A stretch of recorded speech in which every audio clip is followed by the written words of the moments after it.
Hi ಸ್ನೇಹಿತರೆ, ಎಲ್ಲರಿಗೂ ನಮಸ್ತೆ. ಸ್ನೇಹಿತರೆ, ಮೊನ್ನೆ ಒಂದು ಇನ್ಸಿಡೆಂಟ್ ನೋಡಿದ್ವಿ. ಗಾನವಿ ಮತ್ತು ಸೂರಜ್ ಅಂತ ಹೇಳ್ಬಿಟ್ಟು ಇಬ್ಬರು ಕೂಡ ತಮ್ಮ ಆತ್ಮಹತ್ಯೆ ದಾರಿಯನ್ನು ಹಿಡಿದ್ರು. ಸ್ನೇಹಿತರೆ, ಅಲ್ಲೇ ಗಾನವಿ ಕೂಡ ಸೂಸೈಡ್ ಮಾಡ್ಕೊಂಡಿದ್ದಾಳೆ, ಸೂರಜ್ ಕೂಡ ಸೂಸೈಡ್ ಮಾಡ್ಕೊಂಡಿದ್ದಾನೆ. ಯಾಕಪ್ಪ ಅಂತಂದರೆ, ಗಾನವಿ ಅವನ ಮೇಲೆ ಆಗ್ತಾ ಇರೋದು ಅವನು ಗಂಡಸೇ ಅಲ್ಲ, ನನ್ನನ್ನು ಮುಟ್ಟೋದೇ ಇಲ್ಲ, ನನ್ನ ಟಚ್ ಕೂಡ ಮಾಡ್ತಿರ್ಲಿಲ್ಲ, ಹಾಗೆ ಹೀಗೆ ಅನ್ನೋ ಆರೋಪವನ್ನು ಅವನ ಮೇಲೆ ಆಗ್ತಾ ಇದ್ದಾಳೆ. ಆದರೆ ಈಗೊಂದು 2 ದಿವಸದಿಂದ ಒಂದು ಇನ್ಸಿಡೆಂಟ್ ನಡೆದಿದೆ. ಅದೇನಪ್ಪ ಅಂತಂದರೆ, ನನ್ನ ಗಂಡ ಯಾವಾಗಲೂ ಒತ್ತಾಯ ಮಾಡ್ತಾನೆ, ಪೀರಿಯಡ್ಸ್ ಆಗಿದ್ರೂ ಕೂಡ ನನ್ನನ್ನು ಬಿಡಲ್ಲ, ಹಂಗೆ ಹಿಂಗೆ ವಿಕೃತಕಾಮಿ ಅವನು ಅಂತ ಹೇಳಿಬಿಟ್ಟು ಒಬ್ಬಳು ಇದನ್ನು ಪೊಲೀಸ್ ಮೆಟ್ಲೇರಿದ್ದಾಳೆ, ಪೊಲೀಸ್ ಠಾಣೆಯ ಮೆಟ್ಲೇರಿದ್ದಾಳೆ. ಈಗಿರುವಾಗ ಸ್ನೇಹಿತರೆ, ಗಂಡು ಮಕ್ಕಳು ಏನಪ್ಪ ಅಂದರೆ ಇತ್ಲಾಗ ಮುಟ್ಟಿದ್ರೂ ಕಷ್ಟ, ಅದೇ ಮುಟ್ಟರು ಈ ಥರ ಹೇಳ್ತಾರೆ, ಮುಟ್ಟಲಿಲ್ಲ ಅಂದರೆ ಆ ಥರ ಹೇಳ್ತಾರೆ. ಏನಂತ, ಇವನು ಗಂಡಸಲ್ಲ, ಇವನು ಹಂಗೆ ಹಿಂಗೆ, ಇವನು ಈ ರೀತಿ ಹೇಳ್ತಾರೆ. ಇದಕ್ಕೆ ಏನು ಪರಿಹಾರ ನಿಜಕ್ಕೂ? ಈ ಗಂಡಸಾಗಿ ಹುಟ್ಟಿರೋದೇ ದೊಡ್ಡ ದೌರ್ಭಾಗ್ಯ ಅನಿಸುತ್ತೆ ಈ ಜಗತ್ತಲ್ಲಿ. ಹೌದಲ್ವಾ? ಅವ್ರಿಗೆ ನೋಡ್ರಿ, ಮುಟ್ಟಿದ್ರೂ ಇವನು ವಿಕೃತಕಾಮಿ ಹಂಗೆ ಹಿಂಗೆ ಅಂತಾರೆ, ಮುಟ್ಟಿಲ್ಲ ಅಂದರೆ ಗಂಡಸಲ್ಲ ಅಂತಾರೆ. ನಿಜಕ್ಕೂ ಕೂಡ ಇದನ್ನು ನೋಡಿ ನೋಡಿ ನನಗಂತೂ ಸಾಕಾಗ್ಬಿಟ್ಟಿದೆ. ಹೆಂಗಿರ್ಬೇಕು ಅವರು? ನೋಡಿ, ಈ ಕಾಂಜುಗಲ್ ರೈಟ್ಸ್ ಅಂತ ಹೇಳಿ ಬರುತ್ತೆ ಇದು. ಆತ ನಿಜಕ್ಕೂ ಕೂಡ ಗಂಡಸಲ್ದಿರ ಅವನು ನೋಡಿ ಮದುವೆ ಆಗಿದ್ದು, ಗಂಡಸಲ್ದಿದ್ರು ಕೂಡ ಆ ಹುಡುಗಿನ ಮದುವೆ ಆಗಿದ್ದು ಆ್ಯಕ್ಚುಲಿ ತಪ್ಪೇ, ಅವನು ಒಬ್ಬಂದೇ ತಪ್ಪರಲ್ಲ, ಮನೆಯವ್ರದ್ದೆಲ್ಲ ತಪ್ಪು ಬರುತ್ತೆ. ಓಕೆ ಬಿಡಿ. ಇಲ್ಲಿ ವಿಕೃತಕಾಮಿ ಹಂಗೆ ಹಿಂಗೆ ಅಂತಿದ್ದಾನಲ್ಲ, ಅವನೇನು ಮಾಡಿದ್ನು ಮಾಡೇ ಇರಲಿಲ್ವೋ, ಸುಮ್ಮನೆ. ಈಗ 2 ಕೇಸ್ ಅನಾಲಿಸಿಸ್ ಮಾಡಿದಾಗ ಏನು ಗೊತ್ತಾಗಿದೆ ಗೊತ್ತಾ?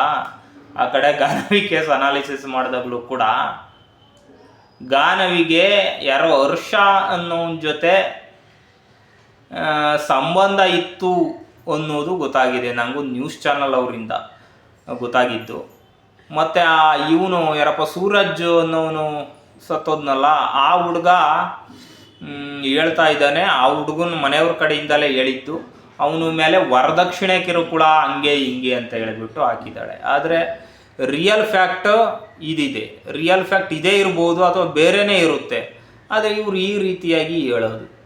ಆಮೇಲೆ ಇನ್ನೊಂದು ವಿಷಯ ಏನಪ್ಪ ಅಂತಂದರೆ, ಮೊನ್ನೆ ಒಂದು ನನ್ನ ವಿಕೃತಕಾಮಿ ಗಂಡ ಹಾಗೆ ಹೀಗೆ ಅಂದಿಲ್ವಾ, ಅವಳ ಒಂದು ಫ್ಯಾಕ್ಟ್ ಚೆಕ್ ಮಾಡಿದ್ರೆ ಏನು ಗೊತ್ತಾ, ಆಕೆಗೆ ಅವನು 3ನೇ ಗಂಡ. ಯಪ್ಪ, ಫಸ್ಟ್ ಆಫ್ ಆಲ್ ಇವರೇ ಸರಿ ಇರಲ್ಲ. ಅವ್ರ ಮೇಲೆ ಹೇಳ್ತಾ ಇರ್ತಾರೆ ನೋಡಿ, ಮೊದಲು ಇವ್ರುಗಳು ಸರಿ ಇದ್ದು ಆಮೇಲೆ ಅವನ ಮೇಲೆ ಕಂಪ್ಲೇಂಟ್ ಕೊಡಬೇಕು.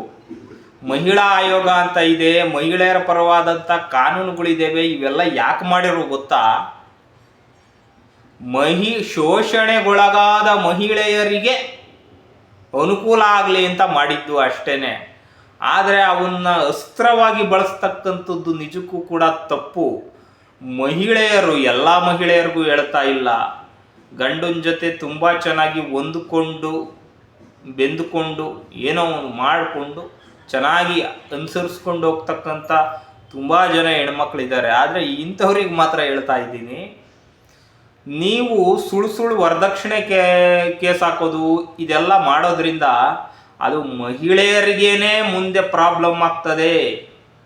ಈಗಾಗಲೇ ನೋಡಿ 498A ಅದನ್ನಲ್ಲೇ ಸ್ವಲ್ಪ ಸಡ್ಲ ಮಾಡಿದ್ದಾರೆ ಕಾನೂನವರು. ಸುಳ್ಳು ವರದಕ್ಷಿಣೆ ಕೇಸ್ಗಳು ಹಾಕ್ತಾರಪ್ಪ, ಏನೇನೋ ಇರುತ್ತೆ, ಇವ್ರಿಗೆ ಗಂಡನ ಜೊತೆ ಭಾಳಕ್ಕೆ ಇಷ್ಟ ಇರಲ್ಲ, ಅದಕ್ಕೆ ಸುಳ್ಳು ವರದಕ್ಷಿಣೆ ಕೇಸ್ ಹಾಕ್ತಾರೆ ಅಂತ ಹೇಳಿಬಿಟ್ಟು ಗೊತ್ತಾಗಿರೋದ್ರಿಂದ ಅದನ್ನು ತೆಗಿತಾ ಇದ್ದಾರೆ. ಫುಲ್ ತೆಗಿತಾ ಇಲ್ಲ, ಸಡಿಲಗೊಳಿಸ್ತಾ ಇದ್ದಾರೆ. ಮೊದಲು FIR ಇದು ಆಕೆ ಒಂದು ಹೇಳಿಕೆ ಕೊಟ್ಟಿದ ತಕ್ಷಣ ಮನೆ ಮಂದಿನೆಲ್ಲ ಅರೆಸ್ಟ್ ಮಾಡಿ ಜೈಲಲ್ಲಿ ಇಡೋರು.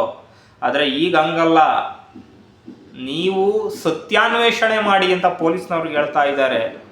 ಮತ್ತು ಇನ್ನೂ ಕೆಲವಾರು ವಿಷಯಗಳು ಹಂಗೇನೆ. ನೀವು ದುರುಪಯೋಗ, ಯಾವಾಗ ಒಂದು ಕಾನೂನು ದುರುಪಯೋಗ ಆಗುತ್ತೋ ಆಗ ಆ ಕಾನೂನು ಅದರ ಮಹತ್ವವನ್ನು ಕಳೆದುಕೊಳ್ತಾ ಹೋಗುತ್ತೆ.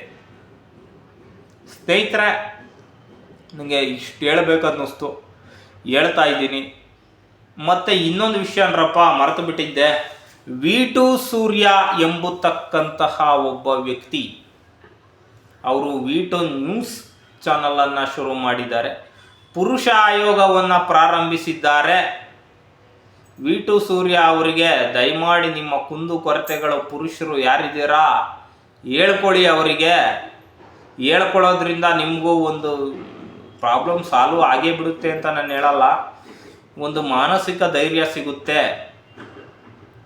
ಸಾಲು ಆಗ್ಲೂಬಹುದು, ಆಗೇ ಬಿಡುತ್ತೆ ಅಂತಲ್ವೇ, ಆಗ್ಲೂಬಹುದು, ಆಗದೇನೂ ಇರಬಹುದು. ನಿಮಗೊಂದು ಮಾನಸಿಕ ಧೈರ್ಯ ಹೇಳ್ತಾರೆ. ಮತ್ತು ನಿಮ್ಮ ಪರವಾಗಿ ವ್ಯವಸ್ಥೆಯಲ್ಲಿ ಪ್ರಶ್ನೆಯನ್ನು ಮಾಡ್ತಾರೆ, ನಿಮ್ಮ ಪರವಾಗಿ ನಿಂತು ಅವರು ಪ್ರಶ್ನೆ ಮಾಡ್ತಾರೆ ಅಂತ ಹೇಳ್ತಾ ಈ ಒಂದು ವಿಡಿಯೋವನ್ನು ಇಲ್ಲಿಗೆ ಮುಗಿಸ್ತಾ ಇದ್ದೀನಿ.